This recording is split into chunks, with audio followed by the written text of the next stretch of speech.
අද මම මැල්ලුමක් රසට ගුණට හදන විදිය පෙන්වන්න හදන්නේ. ඒකට අවශ්‍ය වෙන්නේ මුකුණු වැන්න සහ කරපිංචා, පොල් ටිකක්, ලුණු ටිකක්, අබ ටිකක්, සුදු ලුණු ටිකක් විතරයි. රත් උනාම තෙල් ටිකක් දාගන්න මුලින්ම. ටිකක් වෙන ලුණු ටික කරපිංචා මේ වගේ හීනෙකට කපා ගන්න ඕනේ. ඒකට කොලත් එක්ක කැවෙනවා මුණයි. අපි මුලින්ම දානවා සුදු ලුණු ටික. ඊට පස්සේ අපි දානවා අබ ටිකයි කරපිංචා ටිකයි. එකක් සන්නන් පාට වෙනකම් බෙදෙන්න ඕනේ. හොඳින්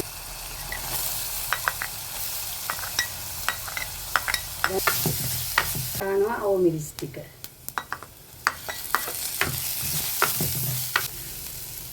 ඊළඟට අපි පොල් ටික දානවා.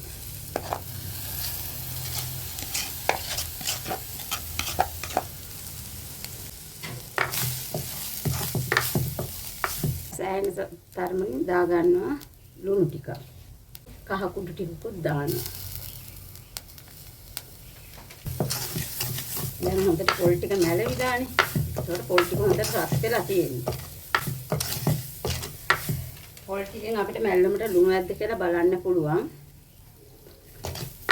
මැල්ලුමට දැන් තරමට මේක පොල් ටික රස බලනකොට ලුණු ඇති කියලා හිතෙනවා දාගන්න ගන්නට. දැන් අපි දානවා මැල්ලුම.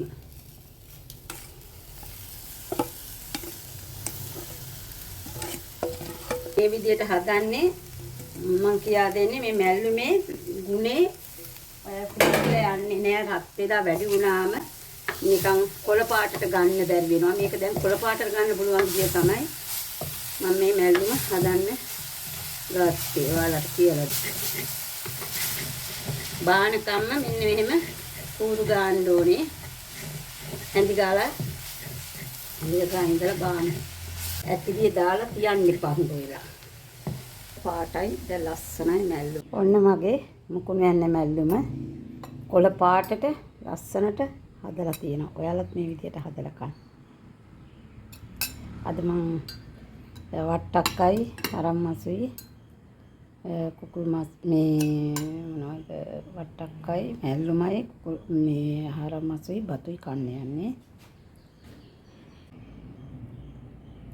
වට්ටක්ක